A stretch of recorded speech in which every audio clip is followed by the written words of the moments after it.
Day 17 of 31 days of cold plunging. I just spent about 2 hours looking for these in the woods. Yep, 2 hours wandering the forest, looking all over the floor for these, and I found them. I guess I'm ready for a cold plunge. Okay, this water is 51.6 degrees. It's pretty cold, but not the coldest that I've been in so far. Time for some breath work.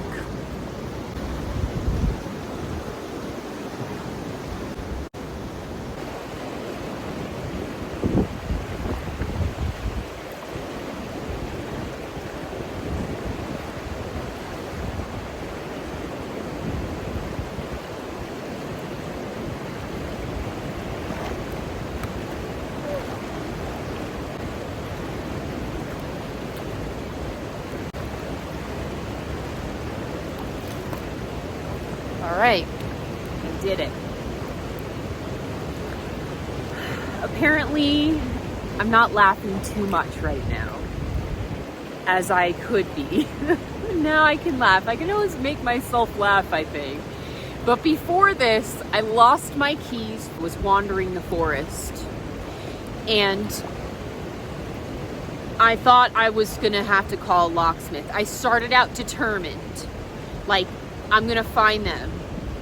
I'm not gonna get myself agitated over this like I did in the past. I used to get really agitated, and I know that that expends way much more energy than just remaining calm and going with the first strategy, which was to just do a search and rescue on my keys. Fortunately, I knew at least the proximity that they were in, but it's very hard to find your keys on the ground in the forest. And I finally found them. But I was like, all right, what's the lesson I'm trying to learn here? Is it just surrender? Is it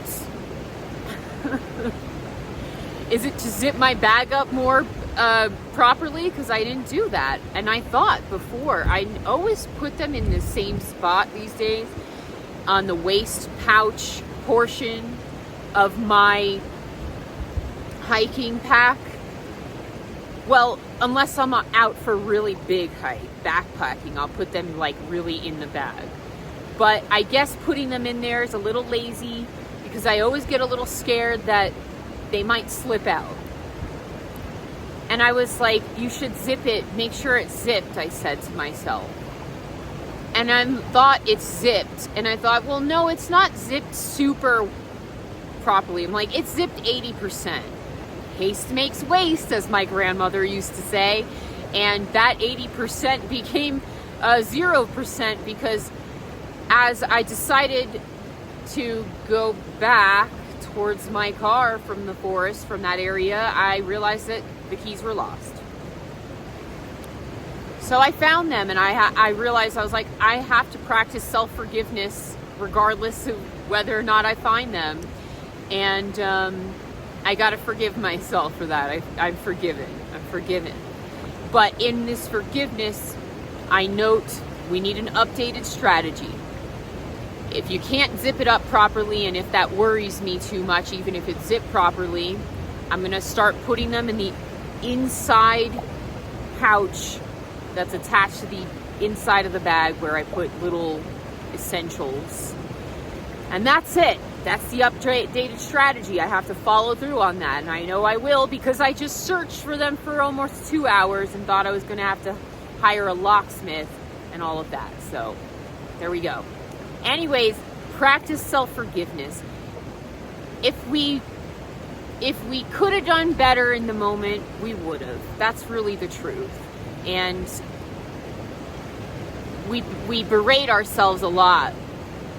We berate ourselves, the ego berates us, really. And when our consciousness is up to a certain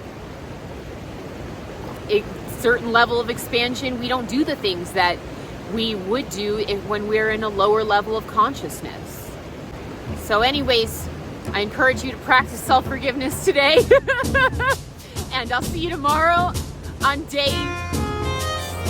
day 18. And I encourage you to like this video, subscribe, and I'll see you tomorrow on day 18. Mwah.